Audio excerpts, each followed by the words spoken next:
Em 2020, 4 amigos adolescentes, Mateus, Gilberto, Clóvis e Lucas, resolveram investigar se todas as histórias de assombração que contavam acontecer em um hospital abandonado eram verdadeiras ou se tudo não passava de invenção.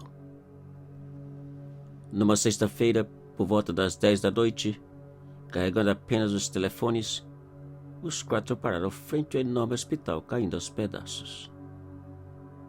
"Vocês têm certeza que querem entrar nesse lugar?"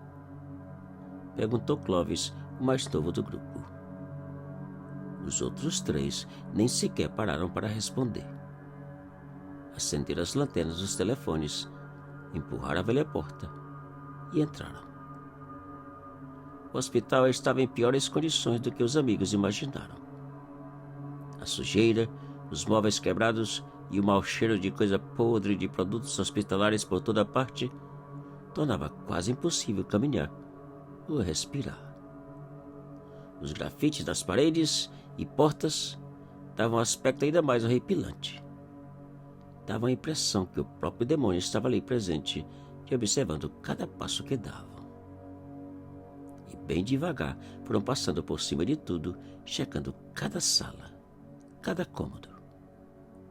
No primeiro piso não passou nada, nenhum sinal de assombração. Ao chegarem no segundo, os 4 pararam assustados ao ouvirem o barulho de coisas sendo arrastadas. "De onde vem esse barulho?" perguntou Clóvis. "Não sei, fique calado", disse Mateus, abrindo a porta da primeira sala e olhando. O barulho de coisas arrastando continuou e pouco depois parou. Os 4 continuaram caminhando e checando cada sala. O segundo andar, assim como o primeiro, era enorme. O corredor parecia sem fim. Depois de checarem várias salas, os 4 pararam quase no meio do andar e Clóvis perguntou se eles estavam vendo o que ele via. "O que é?" perguntou Gilberto, apontando a lanterna do telefone na mesma direção. 2 salas à frente estava parado um homem todo de preto e de costas para eles. Mateus, querendo demonstrar que era o mais corajoso, perguntou quem o homem era e o que fazia naquele hospital. O homem virou bem devagar e, sem dizer uma palavra, ficou encarando os 4 amigos. E outra vez Mateus perguntou quem era e o que fazia ali sozinho. Naquele instante, para pavor dos amigos, os olhos do homem tornaram vermelhos que pareciam 2 chamas. Por alguns segundos, os 4 ficaram olhando para o vulto, paralisados, sem entender o que viam ou saber o que fazer. Até que um deles gritou e todos dispararam na carreira em direção do primeiro piso e da porta principal.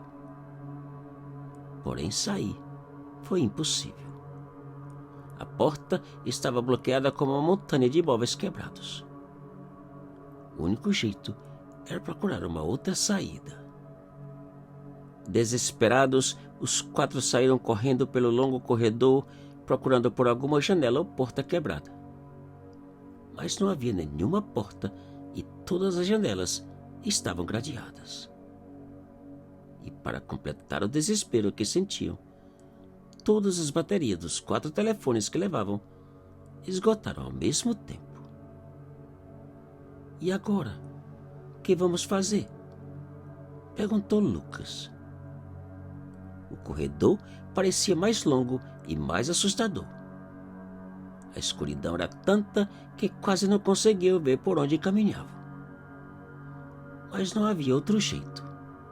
Eles tinham que encontrar uma saída e deixar aquele lugar e o homem dos olhos vermelhos. E bem devagar, eles seguiram abrindo cada porta e checando as janelas. O desespero aumentava. Depois de horas caminhando sem encontrar uma saída, Gilberto, Lucas e Clóvis resolveram esconder em uma das salas e esperar que o dia amanhecesse. Mateus foi contra a ideia.